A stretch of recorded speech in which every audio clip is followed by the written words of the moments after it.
Aínda que o acordo hai tempo que se ven fraguando, non foi ata a xornada de hoxe cando se produciu a súa materialización, coa asinatura do convenio por parte dos dous presidentes, o do club pobrense Nelson Barreiro e o do seu homólogo da Sociedade Compostela, Javier García. Eu creo que o noveno convenio que firmamos xa con clubs da cidade de Santiago, pero sobre todo con clubs tamén do que é os alrededores, non do que queremos chegar máis. Nos gustaría ter un club que realmente identificado co fútbol galego e que realmente este composto de máximos xogadores galegos e canto máis sean cercanos á zona de Santiago, millor. Que realmente os chavales que xogan ao fútbol en todas estas comarcas, na nosa cidade ali, que vexan a posibilidade de que poidan facer eso.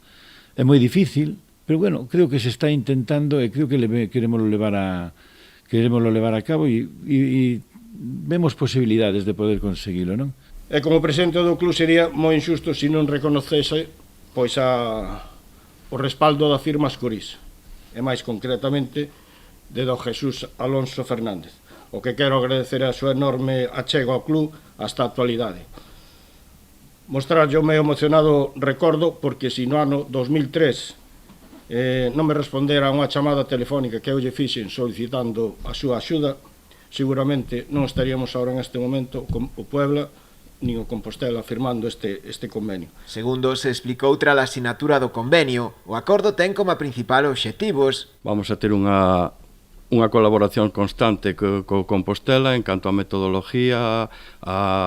principios técnico-tácticos de aprendizaje, vamos a ter jornadas de tecnificación, vamos a poder traballar ao unísono, os nosos entrenadores van a ter a facilidade de poder acudir a sesións e clínicas e cursos que poda facilitar o Compostela, e para nós é importantísimo porque, lógicamente, vai a ser un paso importante dentro do que é a formación tanto dos futbolistas como dos nosos técnicos. Na firma do convenio tamén estivo presente o alcalde da localidade, Xosé Lois Piñeiro, quen trasladou o apoio da administración local ao acordo. A duración do convenio será de 3 anos, con revisión anual.